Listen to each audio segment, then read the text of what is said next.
It is 11 a.m. Miami time as I'm filming this, and I didn't sleep last night. Don't really know why, but I just couldn't. It was just one of those nights. And here I am, tired, but if I go to sleep now, I'm going to wake up at fucking 9 p.m. So I'm just sticking it out through the day. I've already had coffee, but I don't think it's kicked in yet. So to make sure, I have with me my Arizona green tea, which has a shitload of caffeine. And for all those people that think that I'm kayfabing you guys, there you go. Hopefully people believe that. So I warn you in advance, if I yawn of any nature, please don't complain. I'm fucking tired. Every time I make these videos at night, like at 2 in the morning, I have to hear I get at least 3 to 4 comments. Why do you have to yawn in the video? 'Cause I'm tired. So just let it go. It is what it is. I'll try to get the review the best I can. Bottoms up. Alright. Basically, in this edition of ASOTWW, the two major points are TNA Destination X and Evolve 15, also ROH Rise and Prove, and the finishing up of the Dragon Gate USA and CZW 2011 shows. Yeah, can you believe that? On July fucking 15th, I'm finally done with Dragon Gate and CZW for 2011. I wish I could happily say I was done with all of 2011, but then I looked at my DVD stack, the stack that I have on my desk that I've had since 2010.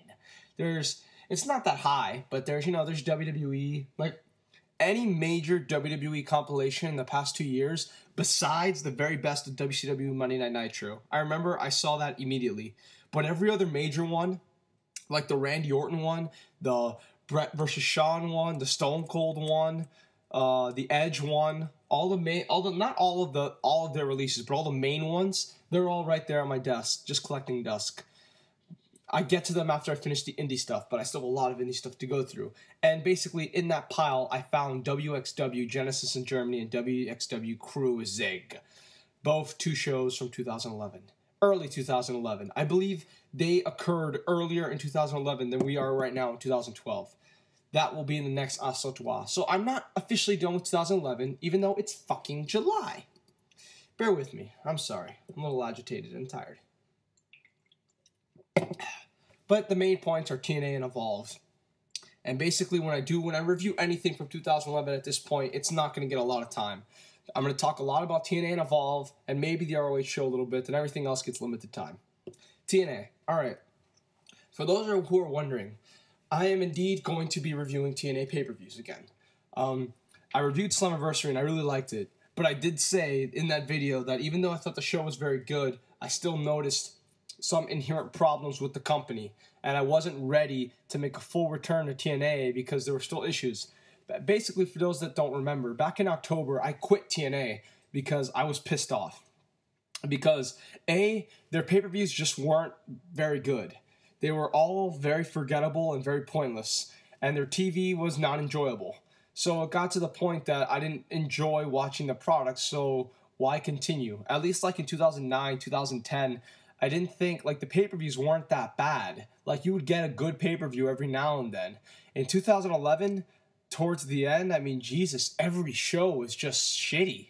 Mediocre. No pay-per-view was good. Their show of the year that year, in my opinion, was Against All Odds, which I gave, a 6.75 out of 10. I think maybe I gave it a 7, which I guess classified as a good show. But every other show is just so mediocre, so subpar. The product just really took a turn to the worst. And then they got me interested with Roode, and I told myself, okay, TNA, this is your last chance. You got me invested in something. I'm paying for a TNA pay-per-view. For those who know me, who follow this channel since the beginning, I can count on one hand the amount of TNA pay-per-views I've ordered my entire life. I can count on one hand. So they convinced me to order this pay-per-view just to see Bobby Roode win the title. That's the only thing I cared about, and they didn't pull the trigger, and I got pissed, and I said, fuck this company, and I said, I'm never coming back unless there's a major overhaul in creative. And, well, Vince Russo did leave the company, and literally, people say that, oh, the product's been improving since Bruce Pritchard took over as head of writing back in September. Yes, but it still wasn't it's not, you can't tell me that in September the product was like what it is now. I'm sorry, but almost as soon as Russo left, The product improved significantly, like legitimately. The moment that I knew, that that TNA was back on track was Sacrifice. I haven't seen the show. I kind of want to review it actually. I might throw it in there because I have a lot of these All Sides of Wrestling Worlds coming out in the next few weeks. But basically, that pay-per-view got so much great buzz, and then the build to Slammiversary got a lot of great buzz, and that's when I realized, you know what? As soon as Russo left, the product turns around. But there was one thing missing. One thing for me to make that full jump to come back to TNA, and that was the main event scene. Because Slammiversary I thought was a very good show, but I absolutely hated the booking to the main event. And my friend Next Big Thing, Brian, who most of you probably saw from True Slayer's videos, on Twitter was telling me how it's really weird that they might have a whole booking team for the show and one person who's only in charge of the main event. Because there's no way that you look at the people who wrote the booking for the main event of Slammiversary and who wrote the rest of the pay-per-view and tell me that the same person was involved. It's impossible. So that was a very good theory, I thought, that maybe there is someone who's booking the main event scene who isn't very good. So for this pay-per-view, I was telling myself, okay, the main event scene is my only issue, and if Austin Aries wins the belt, then I realized that there is no more issue anymore. That is the one thing that was missing. And son of a bitch, they pulled the trigger. I don't know how often I've talked about it a lot on here, but it has agitated me so much my entire life as a wrestling fan that companies are just fucking terrified to pull the trigger. You hear so many stories. I mean, I will admit that Gabe does a better job than most. I didn't think he would put the belt on Gargano like he did, and I give him props for that. But most companies are so afraid to just run with the young guy in every single fucking company. They have this mentality that because the guy's young, they're not ready to be the star of the company, which of course I think is bullshit. But if you look over time, like legitimately, everyone talks about how Jeff Hardy didn't go over at the Royal Rumble 2008. Everyone talked about Bobby Roode not going over in October. James Storm not going over back in April. Everyone talked about Nigel, Tyler, and Davey, how ROH took forever to put the belt on them. Everyone talks about any opponent that Triple H faced from 2002 through 2007, why they didn't get put over. Like, non-stop, across the board, every company I've been in front of my entire life, no company has the balls on the first attempt when the time is right to just go, you know what? Take the ball and run with it. And granted, Aries isn't that young. I think he's 33. But nonetheless, in TNA, he's a rising mid-card. He was a rising mid-carder that was clearly good enough to be in the main event scene, but fans were unsure if the company was willing to do what they needed to do. Son of a bitch, TNA did it. You know, it's funny. Everyone talks about how the Ring of Honor fans turned on Nigel, Tyler, and Davey. And I fully believe that the reason they did, I mean, more than any other champion, those are the three they turned on the worst. I really believe that the reason behind that is because they waited so long to put the belts on them. And since they waited so long to put the belts on them, the fans got tired of them by the time they were champion. And that's why their championship reigns didn't have a lot of legs. They kind of got sick of them. They were teased with the chase for so long that once the chase, like the tease was the chase. The tease was not them being the champion. The tease was when is he finally going to beat. The tease was not what is he going to do as champion. It was when is he finally going to be champion. It was a time tease. It was not a long-term tease. Like with Aries, I think for this build, the tease was what's Aries like the long-term repercussions was what's Aries going to be as champion. Like thought was given into this build as far as what you're going to do moving forward from here, as far as the X division and all that. Whereas with Tyler, Nigel, and Davey, it just became a game. Like, are they going to do it? Are they going to do it? Are they finally going to win the belt tonight? Is it going to be tonight? Is it going to be tonight? Is it going to be tonight? The anticipation is ROH ever going to give Tyler, Davey, and Nigel the belt? The anticipation here was not, is TNA ever going to give Austin Aries the belt? Is Austin Aries going to be our champion now? Slight difference. Subtle, but it's there. And I think that I fully believe that the reason the fans turned on those three guys the hardest was because they waited so long to pull the trigger on them. And I think with Aries, TNA just said, fuck it, and they did it. And it's what they should have done. They have 2 more pay-per-views left in August and September before Bound for Glory, and I really don't think this company has the balls And this isn't really an insult. I'm just saying, and it's a risk, and it's a risk I wouldn't take, especially if you're getting as low pay-per-view buys as they are. I don't think they want to have a pay-per-view without a world title match. And with the Bound for Glory series, I mean, you really can't give anybody in that series a title shot because it makes the series look bad. So the only guy on the whole roster who could have been feuding with Roode over the belt, and he was a legitimate contender in the division, was Aries. So I thought going into the show, you have to have Aries win, and then he and Roode can feud over the belt for 2 months. What I think is going to happen is I think Roode's going to win it back in August, and I think in September, the semi-main is going to be James Storm beating Samoa Joe in the Bound for Glory series, and the main is going to be Roode and Aries like in a cage or some special stipulation. And like the whole build to the pay-per-view was you will find out your Bound for Glory main event based on the results of the main and the semi-main. That's how I think they're going to do it. So, yeah, I've rambled long enough about TNA without actually talking about the show, but good for TNA, man. I mean, they did it. They fucking did it. Main event was excellent. Tremendous match. I was into it the whole time. I don't know what the fuck Dave and Brian are smoking, saying the fans weren't into this match. I think that's total bullshit. They were clearly into it for a good portion, and by the end, they went insane when Aries actually won the belt. Legitimately, and the confetti celebration was very well done. Roode's facials were great. Roode as a heel is absolutely amazing. And I think in this match, like, he did all his old tricks, like the low blow, the belt shot, everything he does. And, like, you can tell that whenever Aries would kick out, he would get more and more and more and more frustrated. And it eventually backfired on him with the ref pushing him, and Aries was able to get to win. A great story, tremendous match, awesome. The Ultimate X was okay. I would say barely good. I didn't hate it as much as some did. It's kind of funny. For the first few matches, Dave and Brian were very critical of the first few matches, while I think most of the internet crowd liked them because they're more indie style. And the Ultimate X match, most of the internet crowd didn't like, and Dave and Brian really liked because I think it was more mainstream. But I'm kind of in the middle. I didn't hate it. I know Trademark really didn't like the match. I thought it was okay. I thought it was almost good. There was some decent stuff to it. The Last Man Standing match and the Joe Angle match, for that matter, I think both are maybe getting a little too much hype. Styles and Daniels was a very, very well-worked Last Man Standing match. They brought the aggression. You could feel the intensity. The blood spots were nice. The table spot was excellent. Daniels played an amazing heel in the match. It was very well done. It was a very good match. But I really don't think it deserves, like, there are a lot of people who thought this was the match of the night. And I just don't think that's true at all. Some people say it's the match of the year for TNA. And again, I'm not saying the match sucks, but I just think it's way, like, it's kind of like The Dark Knight for me, because I think The Dark Knight's a great movie, but I do not think it's, like, the best movie of all time. I didn't even think it was the best movie that year. But because it gets so much love and so much praise for those accolades that I just mentioned, it makes me almost resent the movie in a little bit because it gets so much praise from everyone and I don't feel it's warranted. This match, I think, is kind of the same. I almost, in a way, resent a very good pro wrestling match because it just gets so much praise, and I can't possibly understand why people think this is better than the main event. I can't see that at all. But it's still a very good match, a very well-worked Last Man Standing match.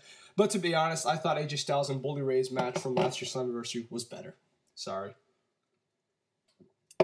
And Joe Angle. Jesus, I mean, these guys literally traded signature moves and near falls and finishers the whole match.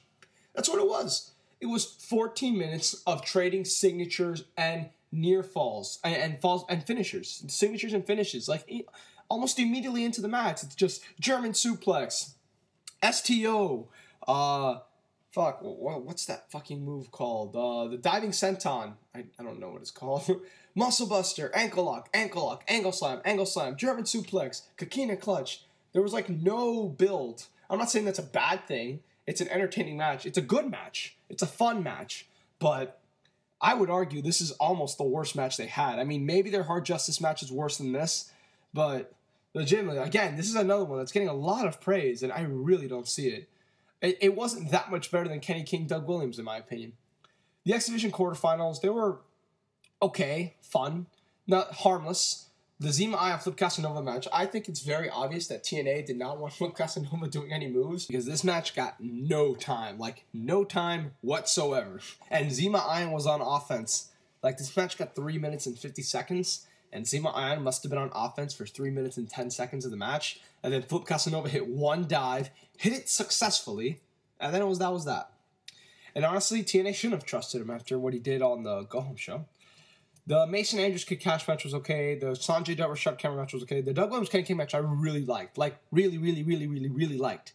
But for whatever reason, no one else did.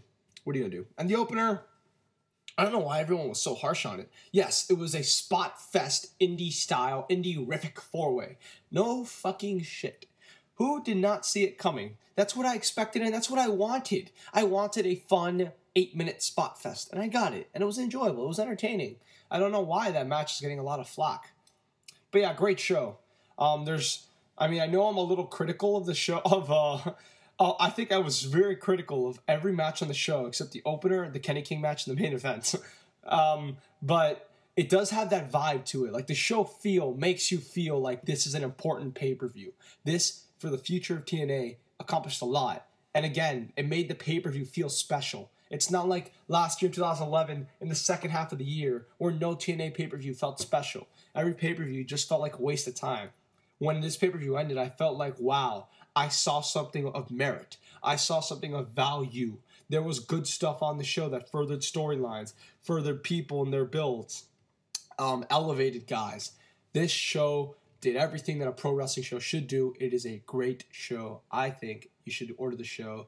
Give TNA your money. Show TNA that they did good. More than anything. Not just that you're getting a great show out of it, but show TNA, hey, TNA, good job. So yeah. God damn, talked a lot about that show. Oh well. Evolve 15, Taylor versus Gargano 2. For those that remember, this is the show that I was supposed to go to. Unfortunately, I guess none of you guys follow me on Twitter, but I think I talked about this, where I was supposed to go to this show. It's a 4-hour drive for me. 2 hours into the drive, like in the middle, like I was in the exact halfway point from St. Petersburg and Miami. And then I got a call from my mom telling me that I had to report home immediately for a family emergency. And very, very begrudgingly, I had to turn around. I was pissed. My family's fine. The issue got resolved. But I was pissed. And I was more sad, but like I was just so upset that I couldn't go to the show. And the show I thought was really, really good. I think the show is really underrated. Honestly, I enjoyed the show so much. Tony Nese, Mike Cruz had a very fun opener. Bobby Fish, Tommy Taylor, I didn't like at all. I can't say that. It was okay. But it was just like Jesus, like you really don't need to watch it. I guess that's the best way I could put it. You just don't need to see this at all. You get nothing out of it. AR Fox versus Jon Davis was an absolutely wonderful professional wrestling match. This match was great. AR Fox is such an amazing babyface, for one. He used a lot of his high-flying offense to try to take down Davis. And again, I spoke about this when I talked about Evolve 14.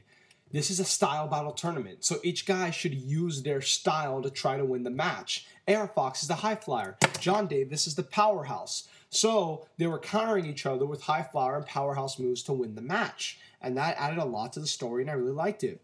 Plus, some of the near falls they did were really creative. Jon Davis did a suplex into a power slam from the top rope to the floor. AR Fox was going for a wheelbarrow. I don't know what the fuck he was going for, but he got into wheelbarrow position.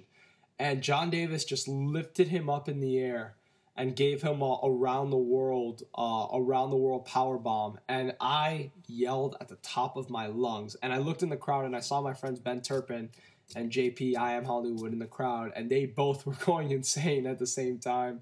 Like, it's so funny. Everyone's sitting down and you just see them two up yelling, and I'm up out of my seat yelling myself. That was an absolutely amazing finish.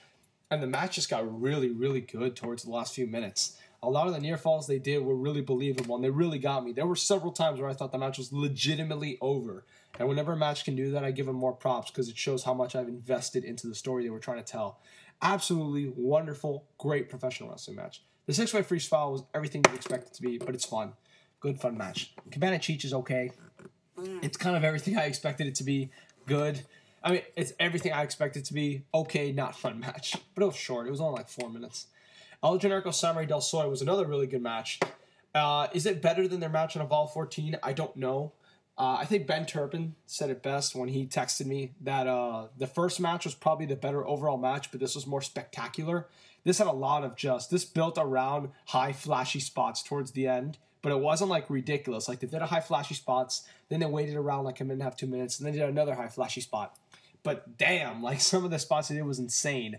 Samuray Del Sol bust out 2 reverse Ranas that I legit fucking almost lost it at both of them. Another very good match. Samuray Del Sol got really over with the crowd. With a good portion of the crowd, I should say. This crowd was terrible, by the way. But really, really fun match. Gargano Taylor, I was very disappointed by. I love their first match in Evolve. I think their first match is a great, great match. This wasn't as good, mainly because of the crowd. The crowd was pretty awful during this match. They didn't care about anything. But, you know, for what they were trying to do, I understood it. And there was a little bit of an overbooking towards the end, but I thought it added to the match. I thought it made some of the near falls very believable. So that in that sense, I was cool with it.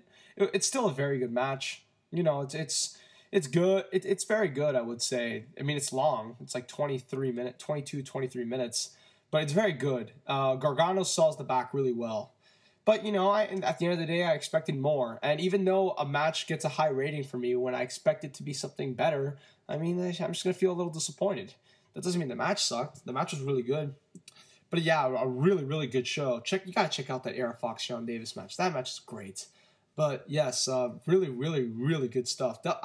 This show is worth $15, and I'm very, very sad that I couldn't attend. All right, ROH, The Rise to Prove, and Underground. I'll say this. Underground is the second worst Ring of Honor show I've ever seen in my life, only behind the 2010 Survival of the Fittest. This show was so mediocre, it's not even funny. It just feels so unimportant. This, like, if Ring of Honor was on WWE television, if Ring of Honor was like WWE, where they had TV, they had pay-per-views, and they had a house show almost every day. And because they have a house show every day, it's so hard to make the house shows mean something like in the WWE. So every house show is almost the same, and almost none of the matches contribute anything. This would be like something like that if Ring of Honor had that schedule. Because this just felt like everything was pointless. Everything was pointless. I guess, okay, yes, Ciampa did beat Lethal to get a title shot. Yes, that was somewhat significant. And that was a really good match. But just the whole show just doesn't feel worth anything. So because of that, I don't want to review it because it didn't feel like it was worth anything. So why should I take the time and effort to review it when Ring of Honor didn't take the time and effort to make the show feel special? Rise to Prove feels a little more worth it. It's a good show. The Rise and Prove tournament didn't produce a lot of quality matches, but it does feel important.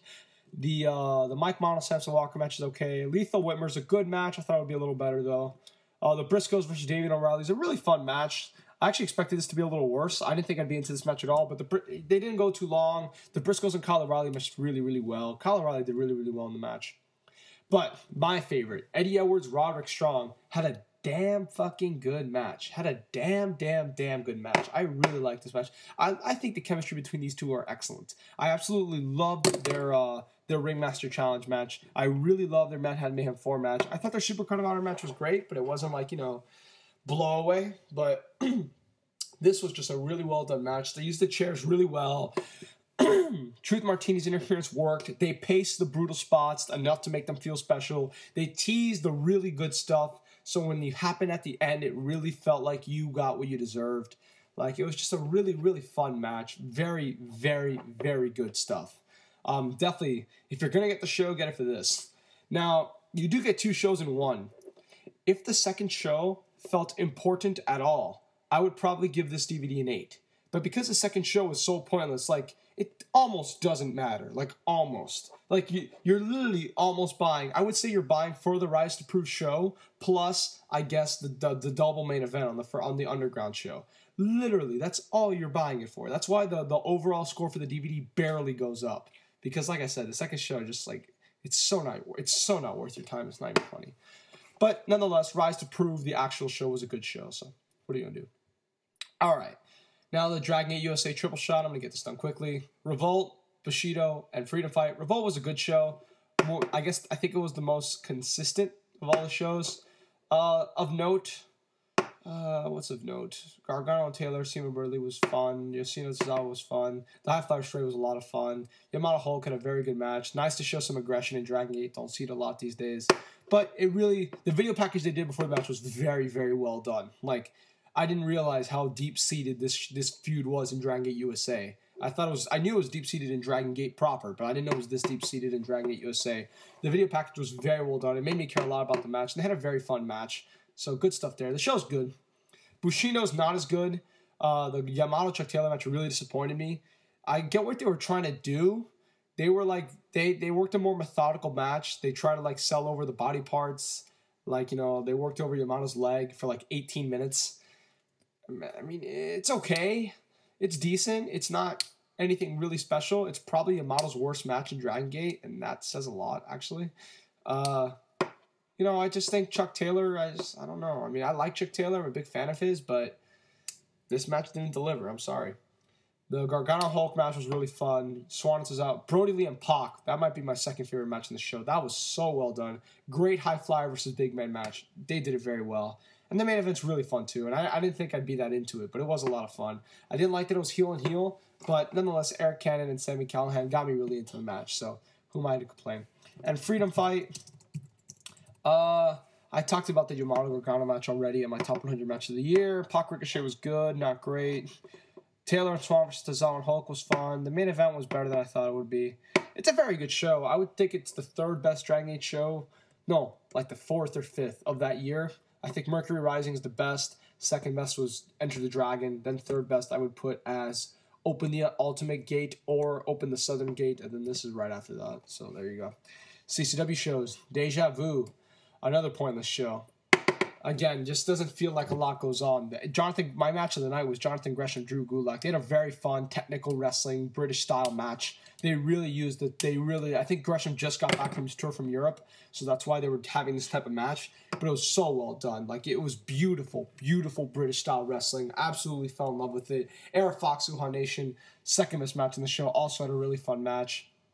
The CCW World Title match is good. The main event goes on way too long, and it just gets kind of dull by the end. It's very clunky. They fuck up a lot of shit. It's okay. You know, I mean, it's decent, but it's not main event quality. That's what brings the score for this showdown. Night of Infamy. I talked about the main event already. The World Title match I was very disappointed with. It got almost no time, and I hated the finish.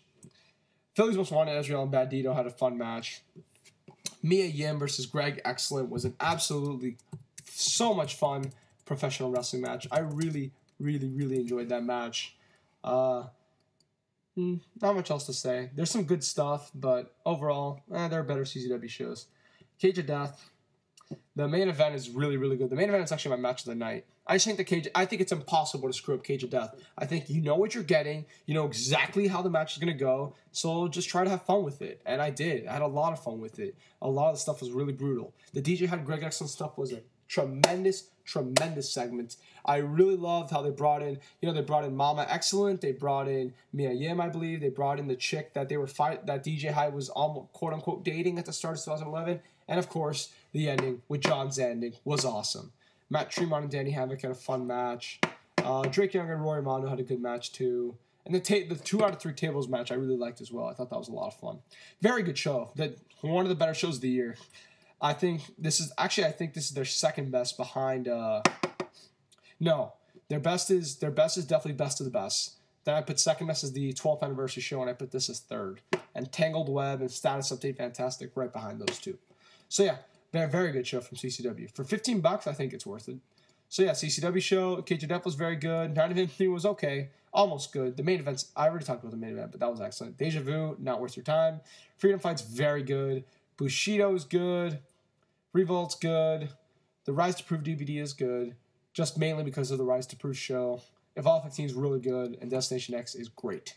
So that's all sides of the wrestling world for today. I'm Big Guy 310. I'm out, guys. Goodbye.